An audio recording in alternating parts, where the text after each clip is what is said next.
Você sabia que a ordem e a forma como você aplica as extensões pode mudar drasticamente o resultado e a durabilidade? Vou te mostrar o porquê. Eu quero que você se atente a um detalhe. Por que eu comecei a realizar a extensão para o canto interno?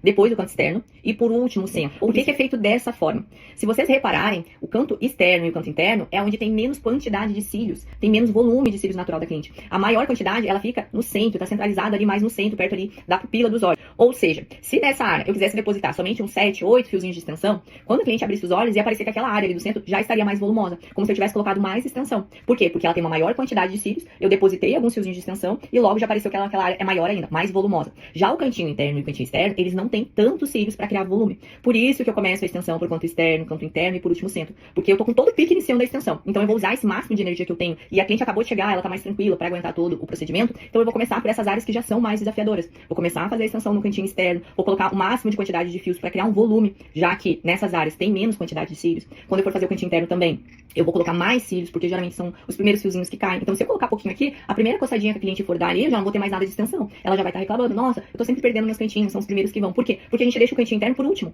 E por último, a cliente já tá cansada, a profissional já tá cansada, então já vai colocar menos quantidade de cílios e não vai ter um bom acabamento de cílios. Então pra gente ter um bom acabamento no procedimento, uma boa durabilidade, que a cliente vai ali olhar, nossa, vale a pena fazer a extensão com essa profissional, dura mais tempo a extensão. Por quê? Porque os cantinhos externos e internos, eles estão bem cheinhos. Então por mais que a cliente vai perder logo por estar flexionando, por coçar os olhos, ainda vai ter bastante fios de extensão para substituir. O meio ele já é mais volumoso. Então sempre comece canto externo, canto interno ou vice-versa e por último o centro. Porque no centro tem uma maior quantidade de cílios, vocês vão acabar depositando menos extensão e o acabamento vai ficar muito mais bonito. Por que às vezes a gente começa direto pro centro e quer colocar só extensão no centro? Porque o centro, como tem uma maior quantidade de cílios, também é um cílios mais longo, mais reto. Então, é mais fácil de acoplar. Só que se é uma área mais volumosa, eu vou colocar a extensão ali, o que vai acontecer? Vai estar o meio do centro da cliente bem volumoso e o resto do capenga. Por isso que dá aquela sensação de que o olhar, assim, tá pesado, não tá harmônico. Então, sempre comecem nessa regrinha, canto interno, canto externo e, por último, o centro. Que vocês vão notarem como vocês vão receberem mais elogios pela qualidade do acabamento, pela qualidade da durabilidade das extensões do que fazer de forma aleatória. Então, a metodologia é pra isso, é pra ser seguida se vocês querem entregar um resultado de excelência.